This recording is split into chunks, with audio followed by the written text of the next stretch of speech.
Begini, boleh saya terus terang di sini ya. Yang terjadi sekarang kan semacam, ya mohon maaf ini dari perspektif kami melihat, ada dua gelombang besar kan.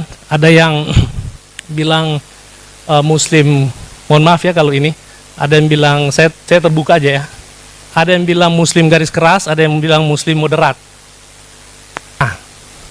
Saya melihat langsung ke Pak Anies bahwa dia merangkul semua. Mohon maaf kalau saya salah ya di dalam pelebelan itu atau perkataan itu. Tetapi kalau saya melihat kalau si A yang jadi, boleh jadi ini pembelahan masih terjadi. Kalau si B ini boleh jadi masih terjadi. Tetapi kalau Pak Anies, saya bilang ke teman-teman Kristen, kamu marah-marah dengan si A, si B, apakah dengan begitu akan terjadi perubahan? Kan enggak juga. Dan Alkitab tidak mengajar begitu.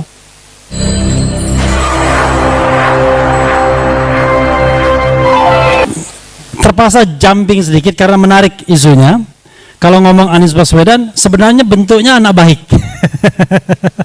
Jadi kalau kita lihat anatomi orang itu ada yang tongkrongannya anak gaul, anak nakal. Ini tongkrongan Mas Anies ini anak baik sebenarnya tongkrongannya ya.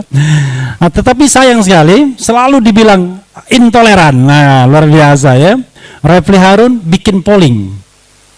Siapa calon presiden yang bisa merawat keragaman beragama, kalau tidak salah, lupa saya persisnya. Pokoknya tentang agama. Alhamdulillah, saya udah bilang kalau polling saya harus diikuti lebih dari 100.000. Alhamdulillah lebih dari 100.000 hanya dalam jangka waktu 24 jam. Selalu begitu pollingnya. Banyak sekali siapa yang mampu memberantas korupsi. Yang menang selalu Anies. Menangnya 90%. Jadi saya bilang ini real, ya kan? Saya kan tidak merekayasa. Saya bikin polling itu tidak bisa saya rekayasa dan paling tidak realitasnya di Refli Harun Channel. Anda bayangkan kalau seandainya ada 1 juta channel itu kan? 1 juta dikali 100.000 berarti 100 juta. Menang dia langsung ya. Nah, karena itu ini perlu kita undang kadron jenis baru yang namanya Pendeta Supit. Silakan Pak Pendeta. Kita harus bergembira dengan politik ini ya kan. Jadi politik ini kita harus bergembira, jangan kita kemudian. Saya juga cinta seperti Dr. Tifa tadi. Kenapa saya mengkritik Pak Jokowi tiap hari? Karena saya cinta Pak Jokowi. Tiap hari saya kritik.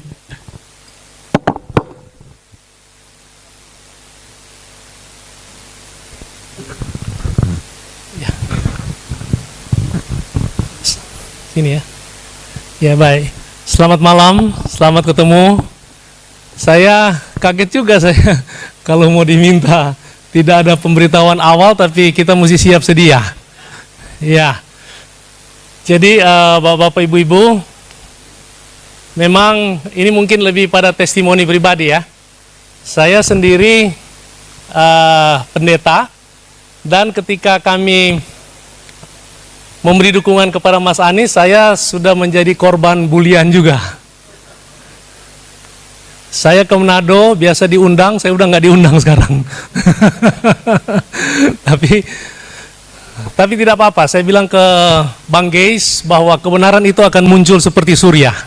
Nanti terus juga surya tidak bisa ditahan, pasti akan muncul. Jadi kita tidak perlu membela diri terlalu panjang, tapi kita nyatakan kenyataan-kenyataan saja. Bapak Ibu, jadi kami mengenal Pak Anies ini sebenarnya belum terlalu lama, tapi oleh anugerah Tuhan saya boleh berkolaborasi dengan Bapak di TGUPP waktu itu, mungkin cuma 1 tahun lebih. Tapi saya punya satu keyakinan bahwa sekalipun saya dibully, tapi saya yakin bahwa apa yang saya lihat, percayai, itu begitulah Pak Anies. Jadi di samping banyak syarat, cerdas dan lain sebagainya, tapi bagi kami melihat Pak Anies itu ada satu ketulusan. Nah, ketulusan itu yang, ya mohon maaf saya lihat kurang dimiliki oleh yang lain. Kami melihat ini ada di Pak Anies.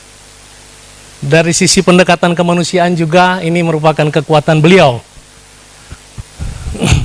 Ya, saya contohkan Misalnya ada gereja yang di Lubang Buaya itu yang 40 tahun tidak dapat izin, itu luar biasa.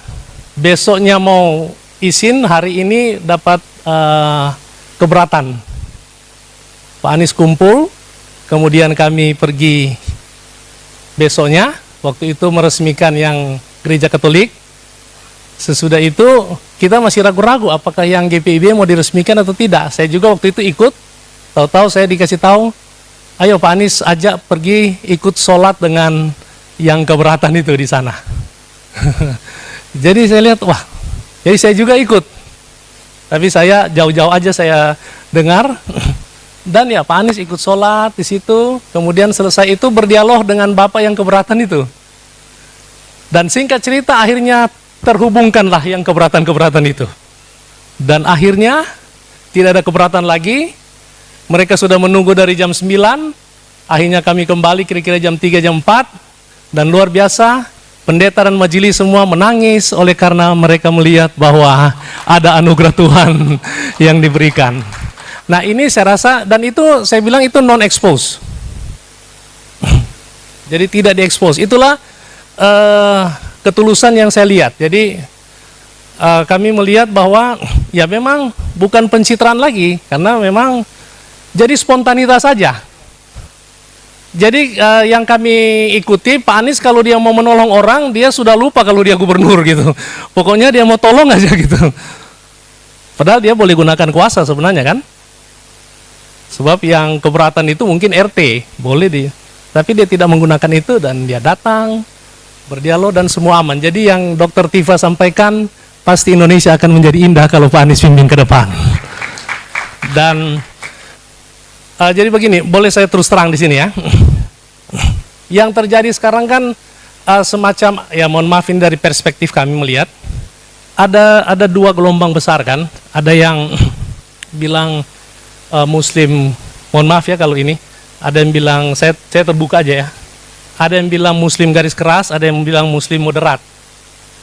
Nah, saya melihat langsung ke Pak Anies bahwa dia merangkul semua. Mohon maaf kalau saya salah ya di dalam pelebelan itu atau perkataan itu. Tetapi kalau saya melihat kalau si A yang jadi, boleh jadi ini pembelahan masih terjadi. Kalau si B ini boleh jadi masih terjadi.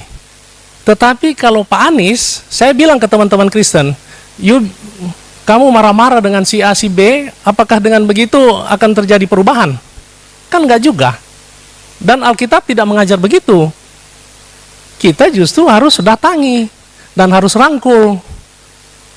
Dan utamanya yaitu tulus dan cinta kasih. Mengasihi semua orang, dan itu ada di Pak Anies. Dia mengasihi garis tengah, garis kiri, kanan, dan lain sebagainya sama rata, dan itu sudah dibuktikan. Dan saya rasa ke depan Indonesia butuh itu. Kita nggak mungkin kan mengusir orang-orang lain yang ada. Kita mesti merangkul semuanya. Itu yang saya sampaikan kepada saudara kami, dan syukur alhamdulillah meredah suasananya dan sudah semakin baik lagi. Mudah-mudahan doa kita, Pak Anies diridhoi oleh Tuhan dan menjadi pemimpin 2024. Tuhan memberkati kita sekalian. Terima kasih Bang Refli. Ya, terima kasih Pak Pendeta. Mohon maaf Tuan Kiri.